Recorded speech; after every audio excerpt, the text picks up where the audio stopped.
突然ですが、もしあなたの目の前にレッサーパンダの帽子をかぶった成人男性が現れたらどうしますか？ 2001 年4月30日、ゴールデンウィーク真っ只中の浅草。彼女が目指すのは台東リバーサイドスポーツセンター。浅草駅から徒歩で10分ほどの場所にあります。5分ほど歩いた頃、背後に嫌な気配が。明るい時間の大通りということもあり、さほど恐怖も感じず女子大生は振り向きました。そこにいたのは初夏の日差しの中、毛布コートを着込んだ長身の男。そして何より目を引いたのが可愛らしいレッサーパンダの帽子。そしてそのわずか数分後、女子大生は血だらけの遺体となり発見されるんです。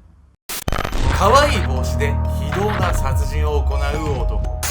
レッサーパンダ帽の彼はなぜ殺人を犯してしまったのか。そこには犯人の過酷な反省があったんです。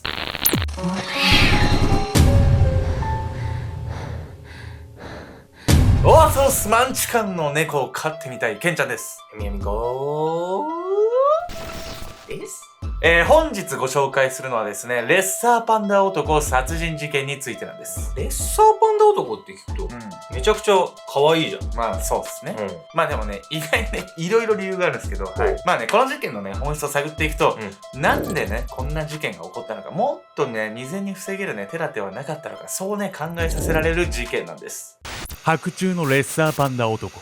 時は20年ほど前の2001年4月30日、東京都台東区午前10時半頃、ゴールデンウィークで賑わう浅草に女性の悲鳴が響き渡りました。驚いた住人が駆けつけてみると、そこには恐ろしい光景が。仰向けに倒れた血だらけの女性に長身の男が覆いかぶさっていたんです。振り向いた男はレッサーパンダの帽子をかぶっており、返り血を浴び真っ赤に染まっていました。おい、何してんだ！駆けつけた住人の声に驚いたレッサーパンダ男はその場から逃走。住人はすぐに女性を助けようとしたんですが、時すでに遅し。彼女はすでに息を引き取っていました。被害者となったのはまだ19歳の女子大生。罪なき女子大生の命を奪ったレッサーパンダ男は一体何者なのか。しかし特徴的な見た目と白昼堂々の犯行だったためか、有力な目撃情報が多数寄せられたんです。警察はその証言をもとにレッサーパンダ男の似顔絵を作成し公開。そして事件から数日後、警察に一本の電話が入ります。職場にレッサーパンダ男に似た人がいます。似顔絵を見た男性が早速通報したんです。こうして逮捕されたのが当時29歳の山口誠。日雇いの現場作業員として働く男でした。逮捕されたね、レッサーパンダ男の山口なんですが、ある事情を抱えた男だったんです。早速警察は山口に取り調べを行います。おい、なんで殺したんだ？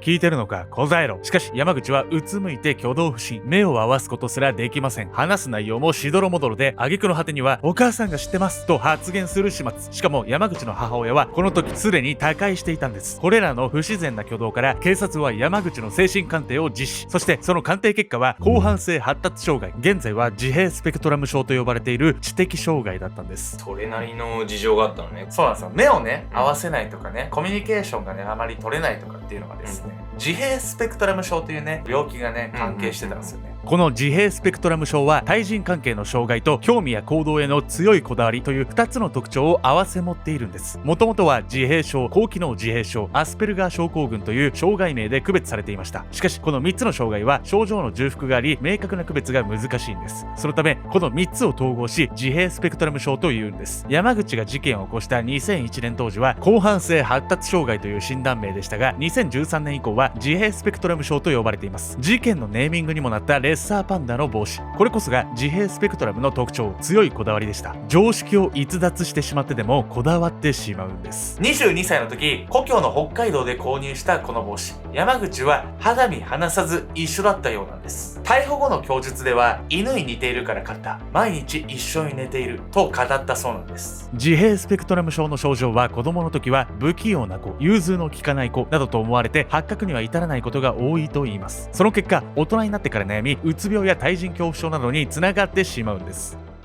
アルゴメトリーをね、見ているね、そこのあなた、つまりね、メトラの皆さんだったらね、もうね、わかると思うんですが、この病気だからといってね、犯罪を犯すとは限らないんですよね。一番の原因は、やはり、育った環境によるものなんです。山口の生い立ち。事件より遡ること29年前の1972年、山口は3人兄弟の長男として北海道で生まれました。俺のばあちゃんと同じ両親がいる家庭で育ったんですが、平和な日常とは言えなかったんです。原因はパチンコ依存の父親、仕事を頻繁に辞める上、帰ってきたら山口を殴るどうしようもない人物。さらに山口はコミュニケーションが苦手だったため、学校には馴染めませんでした。後に分かったことなんですが、山口の知能は IQ49 で小学3年生程度。その知能の低さはいじめの対象になりました。学校ではいじめ、家に帰ったら父親に殴られる。そんな地獄の日々の中で、山口少年の唯一の心の支えは母親。パチンコ依存の父親に代わり、パートで家計を支え、3児の面倒を見るという働き者。しかし、そんな最愛の母親は、山口が17歳の時に白血病で他界。母を失ったことにより、家族は完全に父親の支配下となり、父親の理不尽な暴力を誰にも止めることができなくなったんです。そして、最愛の母を亡くしたこの頃から、山口にある変化が訪れるんです。ただでさえ父親に対する強い恐怖があった山口。母もいなくなり、家に帰るのが苦痛になりました。そして、この頃から山口は頻繁にあることをします。それは、放浪。例えば、東京ドームを見てみたいと思えば、その日のうちに家からお金を持ち出し、電車に乗り込むということを繰り返していました。高校を卒業してからもその放浪癖は続いたんですが、ここである問題が起こります。それは、お金。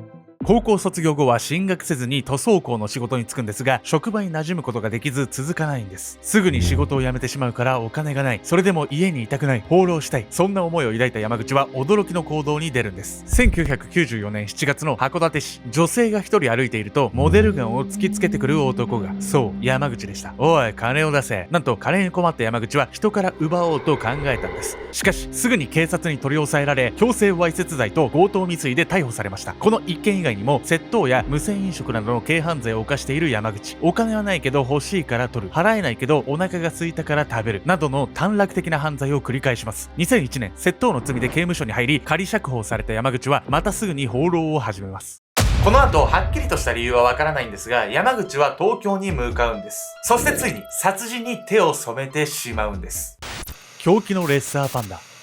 山口は東京に来てからはホームレス生活をしていました。なんと手ぶらで来ていたんです。この時彼が持っていたものはお気に入りのレッサーパンダ帽だけ。そして上京から数週間経った4月26日、お金が欲しくなった山口はまた人から奪うことを企むんです。浅草雷門付近でホームレスの男性に近づくと、いきなり後頭部を殴りつけるんです。うわ、何するんだ、やめてくれ。ホームレスの男性は声を上げて抵抗。しかし山口は無言で何度も殴りつけるんです。止めるにもかなり勇気必要だね、これね。なんかどういう状況って思うんですよね。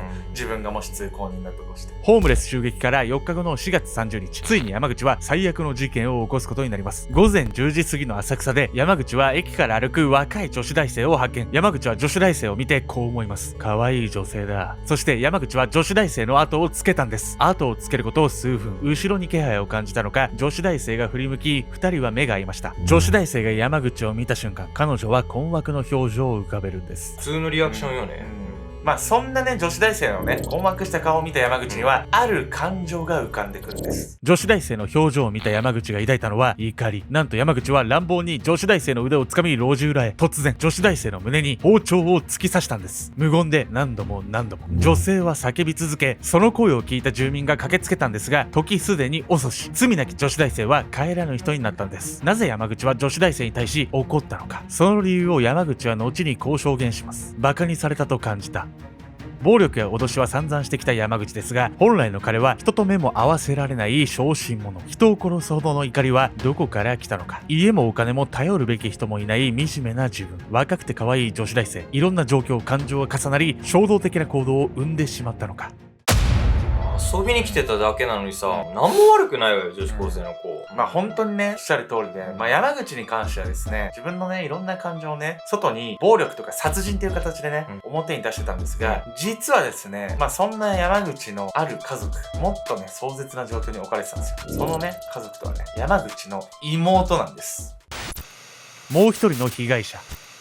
山口の母が亡くなった後、一家を支えたのは4つ離れた妹。妹は当時13歳、まだ中学生。山口にとってそうだったように、母がいない家は妹にとっても地獄の日々でした。保護者であるはずの父は守ってくれるどころか殴ってくる。母がいなくなってからは学業に加え家事の全てを担当。兄に頼りたいと思ってもほとんど家に帰ってきません。たまに帰ってきたと思ったらお金の無心をしてくるんです。母親のパート収入がなくなってから生活はあっという間に困窮していきました。高校に進学するお金もなく、妹は中卒で食品加工工場でアルバイトをすることに。収入を全て家計に回し、一家の生活を支えていました。10代らしいことは何もできないまま青春が過ぎ去っていったんです。いやマジでかわいそう。妹が18歳の時真面目に働いてきた努力が認められて正社員になれば収入が増えて少しは生活が楽になる。そう思ったのもつかの間、彼女はさらに追い詰められるんです。収入が増えれば増える分、父親と山口に吸い取られるお金が増えるだけだったんです。もう本当にクソ。働けど収入は父のパチンコと山口の旅費に消えていきます。相変わらず生活は苦しいままで、妹に人生を楽しむ余裕は一切ありませんでした。働き詰めの生活と精神的ストレスにより、妹が22歳の時、仕事中に突然体調が悪くなり、ついにはダメ、動けない。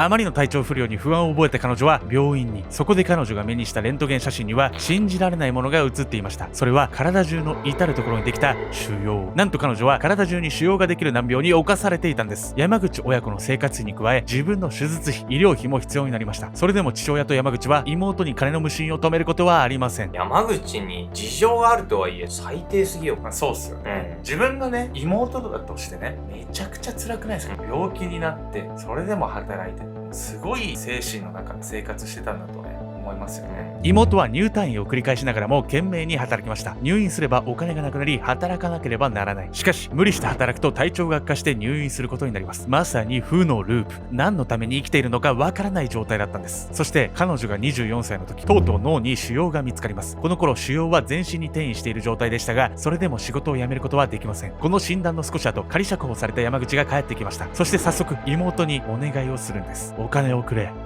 こんな状況でもなお金の無心をしてくる山口。妹はとうとう怒りをぶつけます。お金はもうやらない。お兄ちゃんなんか帰ってくるな。こうして妹から見放され、収入をなくした山口は上京し、ホームレス生活を始めたんです。皮肉なことに妹が地獄から救われたのは山口が起こした事件のおかげでした。事件の報道により妹の惨状が知られることとなったんです。助けてくれたのは地元のボランティア団体。世帯を分ける手続きをし、父親からやっと解放されました。保護された妹はこう語ります。これまで生きてきて楽しかったことは一つもない。ですが、ボランティア団体と暮らすようになってからはディズニーランドに行ったりと20代らしい日常を楽しむことができました。いや、ほんとよかった。しかし、安息の日々も長くは続かず、事件翌年の2002年、病の症状悪化により25歳でこの世を去ります。いや、こうやって家族のために頑張ったのにさ、若くして亡くなっちゃうと誰か手を差し伸べてあげられなかったのかって思っちゃうからね。友達にじゃあ気楽に相談できるかって言ったらね、また難しい状況だったのかもしれないですよね。まあそしてね、山口の裁判なんですが、一体どんな判決になっていったのか。山口の裁判は知的障害を持った殺人犯として注目を集めました。障害をどれほど忖度するかが焦点になったんです。通常では責任能力がないと判断されれば罪に問われることはありません。しかし山口に関しては自閉スペクトラム症ではあるんですが、責任能力を有していると判断されたんです。そして彼に下った判決は無期懲役。山口は現在も服役しています。